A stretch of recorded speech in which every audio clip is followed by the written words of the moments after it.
Okay, hello guys, good evening. Yan, overhaul tayo ng reel natin na Shimano Twin Power. Shimano Twin Power SW 10,000 PG. Alright, so magdadalawang taon na yan. Na-class ko lang, check ko lang kung goods pa ba siya.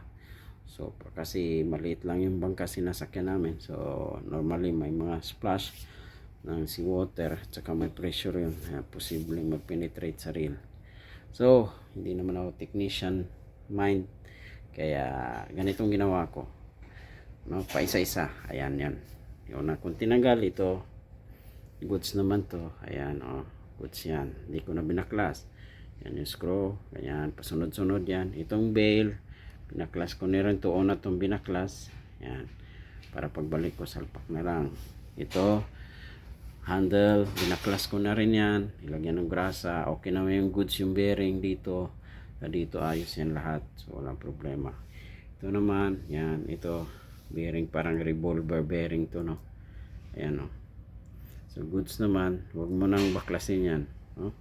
Advice ko sa inyo, kung preventive maintenance lang naman, hindi nyo na kailangan by parts. Ayan, no? Tinanggal ko na yung gear. Kung makita nyo, kinapa ko muna siya bago ko tinanggal. Ayan, hindi naman siya salty, no? Malata mo siya kung may asin kasi salty. So dito sa loob meron kasing ito, may parts na ayun, kailangan tools na start key na napakaliit, so hindi ko na yan kaya. Wala akong tools na ganyan, yan na yung, ito na yung pinakamaliit ko dito, so hindi na yan matanggal. So ayos naman pag check ko dito sa loob yung gear, wala namang, so shiny naman yung gear. So yan lang, nilagyan ko lang ng grasa doon, pinaikot ko yung gear sa loob. Yan, may gear yan, yung kita yung silver.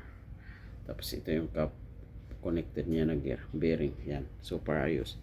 So gamit pala natin ay Cal's grease. Alright, so happy fishing guys. Yan, pagbalik ko yan, sunod-sunod lang yan. Okay, pabalik-balik yan, pabalik-balik yan hanggang doon matapos. Alright, okay, thank you for watching guys.